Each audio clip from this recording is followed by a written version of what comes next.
ನೋಡ್ರಿ, ಅವರು ಕರ್ನಾಟಕದಲ್ಲಿ ಗೆದ್ದಾಗ ಓಟ್ ಚೋರಿ ಆಗಲ್ಲ, ತೆಲಂಗಾಣದಲ್ಲಿ ಗೆದ್ದಾಗ ಓಟ್ ಚೋರಿ ಆಗಲ್ಲ, ಆನಂತರ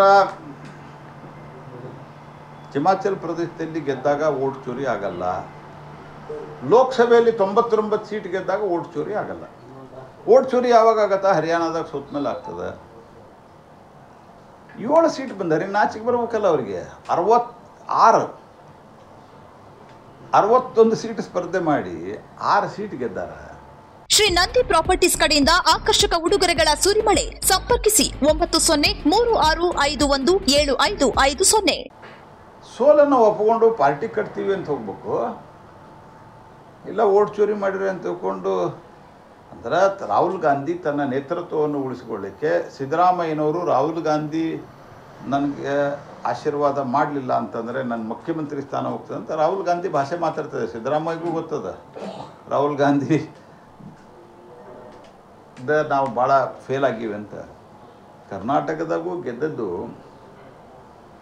ಇಲ್ಲಿ ನಮಗೆ ಅವರ ಪಾಲಿಸಿ ಬಗ್ಗೆ, ಕಾಂಗ್ರೆಸ್ ಸಿದ್ದರಾಮಯ್ಯನವ್ರ ಪಾಲಿಸಿ ಬಗ್ಗೆ, ಸಿದ್ದರಾಮಯ್ಯನವ್ರ ಅಪ್ರೋಚ್ ಬಗ್ಗೆ, ಸಿದ್ದರಾಮಯ್ಯವ್ರ ಭಾಷೆ ಬಗ್ಗೆ ನಮ್ಗೆ ಡಿಫರೆನ್ಸ್ ಅದ. ಬಟ್ ಇದೆ ಮಾಸ್ ಲೀಡರ್, ಗೆದ್ದದ್ದು ಅವರಿಂದ. ಅದಕ್ಕೆ ಆದರೆ ಈ ಕಾಂಗ್ರೆಸ್ಸಿನ ಹೈಕಮಾಂಡ್ ಸಂಸ್ಕೃತಿಯ ಕಾರಣದಿಂದಾಗಿ ಎಲ್ಲಿ ನನ್ನ ಸೀಟ್ ಹೋಗಿದ್ದಿತ್ತು ಅಂತ ಅವ್ರ ಭಾಷೆ ಮಾತಾಡ್ತಾರೆ ಅಷ್ಟೇ. ಎವ್ರಿಬಡಿ ನೋಸ್ ರಾಹುಲ್ ಗಾಂಧಿ ತಾವು ಮುಣುಗ್ತಾರೆ, ಮತ್ತೊಬ್ಬರಿಗೂ ಮುಣುಗಿಸ್ತಾರೆ ಅನ್ನೋದು ಎಲ್ಲರಿಗೂ ಗೊತ್ತಿದೆ. ಹಾಗಾಗಿ ಹರಿಯಾಣದಾಗ ಸೋತ ಮೇಲೆ ನೆನಪಾತೀವಿ. ನೀವು ಇವ್ರದ್ದೊಂದು ಸ್ಟೇಟ್ಮೆಂಟ್ ಯೂಟ್ಯೂಬ್ದಾಗ ಇವತ್ತಿಗೂ ಅದ. ಉಮರ್ ಅಬ್ದುಲ್ಲಾ ಹೇಳಿದ್ರೆ ಇದೆಲ್ಲ ಬೋಗಸ್ ಇದೆ, ನಾವೇನು ನಂಬೋದಿಲ್ಲ ಇದೆ, ಯಾಕಂದ್ರೆ ನಾವು ಗೆದ್ದೀವಲ್ಲ ಇಲ್ಲಿ ಅಂತಂದ್ರೆ. ಎಲ್ಲಿ ಗೆದ್ದಾರವರು? ಯಾವ ಕಾಶ್ಮೀರದಾಗ? ಜಮ್ಮು ಮತ್ತು ಕಾಶ್ಮೀರದಾಗ, ಆ ರಾಜ್ಯದೊಳಗೆ ಎಲ್ಲಿ ರಾಷ್ಟ್ರಪತಿ ಆಡಳಿತ ಅರ್ಥಾತ್ ಕೇಂದ್ರ ಸರ್ಕಾರದ ಒಂದು ಪ್ರತಿನಿಧಿಯಾಗಿ ಉಪರಾಜ್ಯಪಾಲರು ಆಡಳಿತ ನಡೆಸ್ತಾ ಇದ್ದರು, ಎಲ್ಲಿ ಅವರು ಅಧಿಕಾರದಾಗ ಇರಲಿಲ್ಲ. ಅಂದ್ರೆ ಈಗ ಸಪೋಸ್ ಈಗ ಸದ್ಯ ಕರ್ನಾಟಕದಲ್ಲಿ 28ರಲ್ಲಿ ಚುನಾವಣೆ ಆದ, ಕಾಂಗ್ರೆಸ್ ಅಧಿಕಾರ, ಅಲ್ಲಿ ಯಾರು ಅಧಿಕಾರದಾಗ ಇರಲಿ, ಕೇಂದ್ರ ಶಾಸನ ಇತ್ತು. ಅಂತಲ್ಲಿ ನಾವು ಗೆಲ್ಬೋದಾಗಿತ್ತಲ್ಲ, ಅಲ್ಲಿ ಒಂದು ಸ್ವಲ್ಪ ಇಂಥವು ಮಾಡಿ. ಇಲ್ಲಿ ಜಾರ್ಖಂಡ್ನಾಗ ಯಾಕೆ ಗೆಲ್ಲಿಲ್ಲ ನಾವು? ಜನ ತೀರ್ಪು ಕೊಟ್ಟಾರೆ. ಜನ ತೀರ್ಪು ಕೊಟ್ಟದ್ದು ಒಪ್ಕೋಬೇಕು. ಎರಡನೇದ್ದು, ಇಲ್ಲಿ ತನಕ ಒಂದು 100 ಸರ್ತೆ ಚುನಾವಣಾ ಆಯೋಗದವ್ರು ಹೇಳ್ಯಾರ ನೀವು ಫಾರ್ಮೆಟ್ದಾಗ ಕೊಡ್ರಿ ಅಂತ ಹೇಳಿ. ಯಾಕೆ ಕೊಡೋದಿಲ್ಲ ಫಾರ್ಮೆಟ್ದಾಗ? ಫಾರ್ಮೆಟ್ದಾಗ ನಾವು ಕೊಡೋದಿಲ್ಲ. ನಾವು ವಿರೋಧ ಪಕ್ಷದ ನಾಯಕ, ನಾ ಹೇಳಿದ್ರೆ ಕೇಳ್ಬೇಕು. ಕಾನೂನು ನಾವಿದ್ದಾಗ ಮಾಡಿವನ್ರಿ, ಫಾರ್ಮೆಟ್ದಾಗ ಕೊಡಬೇಕು, ಕಂಪ್ಲೇಂಟ್ ಕೊಡಬೇಕು, ನಾವಿದ್ದಾಗ ಮಾಡಿವಿ. ಮೋದಿ ಬಂದ ಮೇಲೆ ಮಾಡ್ಯಾರನ? ಯಾವಾಗಾಗ್ಯದ? ಕಾನೂನು ಇದೆ. ಇಲೆಕ್ಷನ್ ಕಮಿಷನ್ನು ಪೀಪಲ್ ರೆಪ್ರೆಸೆಂಟೇಷನ್ ಆ್ಯಕ್ಟ್ದೊಳಗೆ ಈ ಪ್ರೊವಿಷನ್ ಮಾಡಿರೋದು ಕಾಂಗ್ರೆಸ್ ಪಾರ್ಟಿ ಇದ್ದಾಗ, ಕಾಂಗ್ರೆಸ್ ಪೂರ್ತಿ ಬಹುಮತ ಇದ್ದಾಗ.